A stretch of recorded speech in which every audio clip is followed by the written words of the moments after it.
Orta Азия ғалымдары Чуба қажы бауырымыз дүниеден өтіп отыр. Алла о кісінің рахметін алсын. Мен бұл кісілердің өмірінен бір нәрсені түсінгенім, бір нәрсені, бұрынғы адамдар дана адамдар болғанда, олардың бір айтқан сөзі сондай бір келіп қалатын болғанда. Мысалға алатын болсақ, 2018 жылы Москвада үлкен бір мәуліт болды. Сол жерге Чуба қажы барды, Алхамдулилля Абдушкур Дамля барды, біздің Абдуғаппар ұстазымыз барды сол жерге. Сол жерге барған уақытта Чуба қажы жылады да, не жерге барғанда. Сөз берген уақытта еріксіз көзден жас келіп жылай бастады. Мен ананы көріп тұрып, мен де жылап тұрмын да, мынау кісі неге жылап тұр? Жүрегімнен мен де жылап жатырмын. Бекерге жылап жатқан жоқ. Бірақ жүрегімнен өтіп жатыр да, жылап жатқан нәрселерді.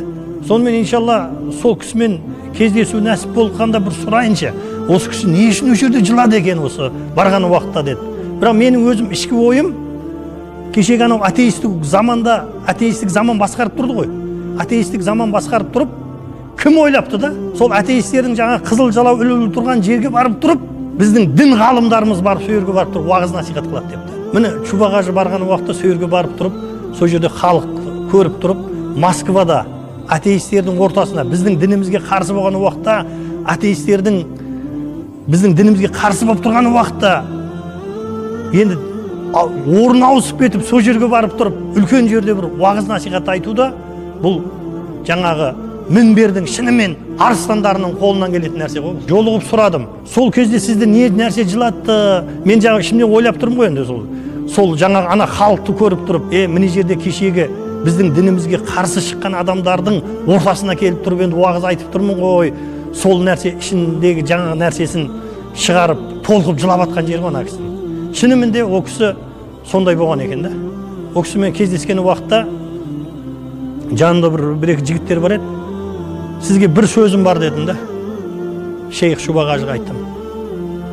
Сіз қай жерде болсаңыз, біз иншалла сол жердеміз дедік та. Сіз Москваға барсаңыз, Москваға барамыз. Жәлілабадқа барсаңыз, Ошқа барсаңыз, Ошқа барамыз. Сізді яғни уағыз насихатыңызды үзбей біздің елдегілер тыңдайды деген мағынаны айтып жатыр ма ол кісіге? Сөйтіп сол айтқан кезде ол кісінің көңілі босап, енді елкілдеп жыла жіберді да. Қараңыз, бұл не? Бұл иншалла жүректегі нәрсе иман. Алла тағала Құранда тағы да баян қылады да, кімде кім менің дініме жәрдем берсе дейді да, менің оның табанын дейді да, дінде бекем қылам дейді да, менің дініме жәрдем берсе дейді. Бірақ Алла тағала біздің жәрдем беруімізге мұқтаж емес та. Бірақ Алла тағаланың өзі айтып жатыр, менің дініме кім жәрдем берсе, мен оған жәрдем берем, қадамын бекем қылам деп жатыр да. Олар иншалла біздің ғалымдарымыз, ұстаздарымыз, жаңада естіп жатырмыз, Сәдіридин деген дәмілі өтті. О кісі де сол үлкен ғалымдардың бірі. Шын ықыласпен осы қазақ елінің атынан о кісілерге иншалла көңіл айтамыз. Алла өткендеріміз рахметін алсын.